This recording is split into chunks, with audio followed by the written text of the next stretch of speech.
So this video is going to be in parts because I'm a noob and I don't have any SD cards greater than 2 gigabytes. And with this beautiful camera, it's gonna take a while for me to say everything.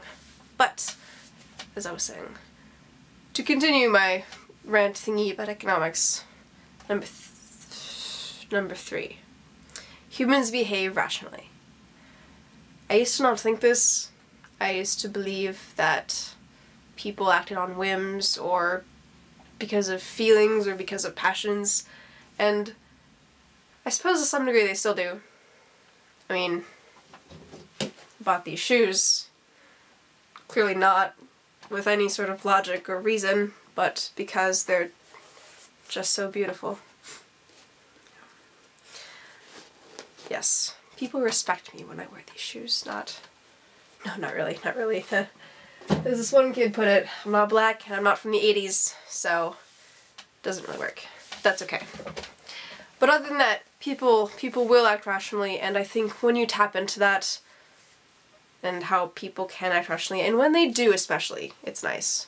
Then you should, and it's great, and I feel better about the human condition now.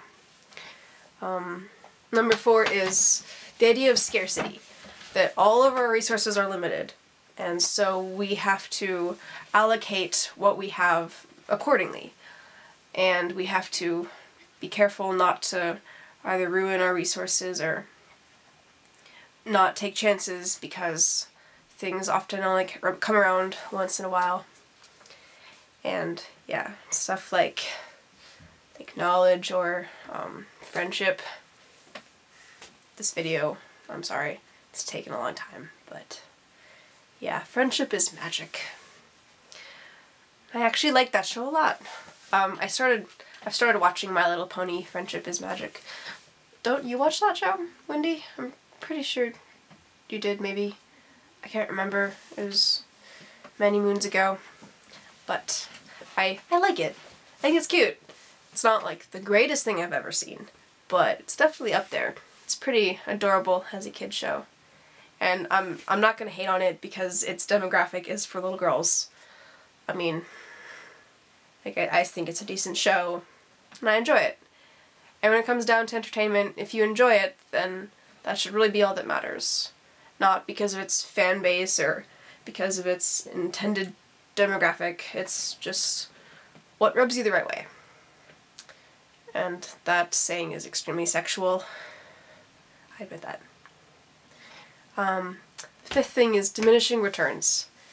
And that the more you have of something, it's going to make it less worth, kind of. Well, what diminishing returns is the more you have something, the less use it becomes, or the less utility it gives.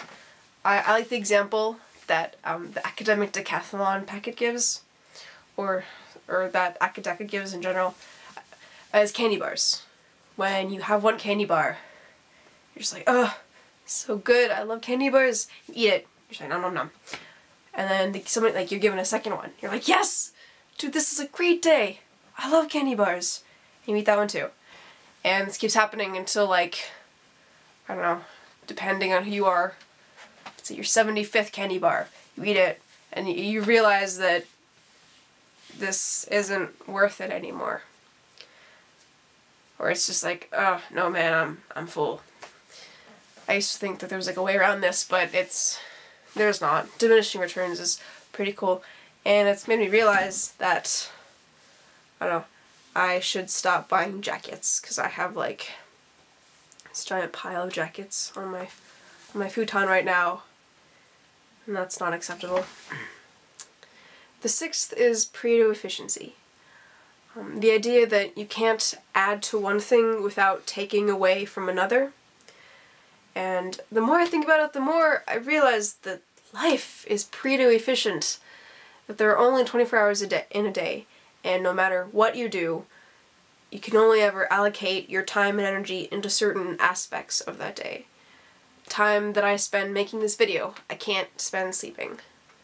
Which is not only, I suppose, important in terms of Pareto efficiency, but also in scarcity and choices and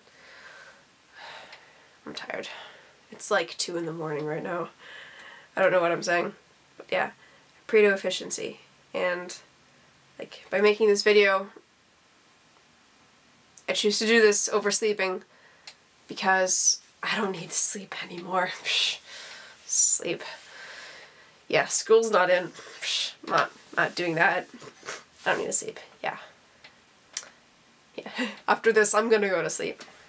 And the 7th one is the idea of negative and positive externalities.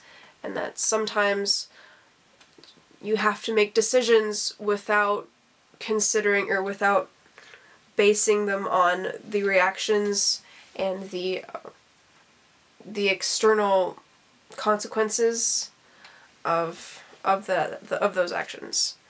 And as bad as that sounds, for example, if I have to make a choice about, like, I don't know, dating a person, and that makes another person butthurt, can't really consider that because...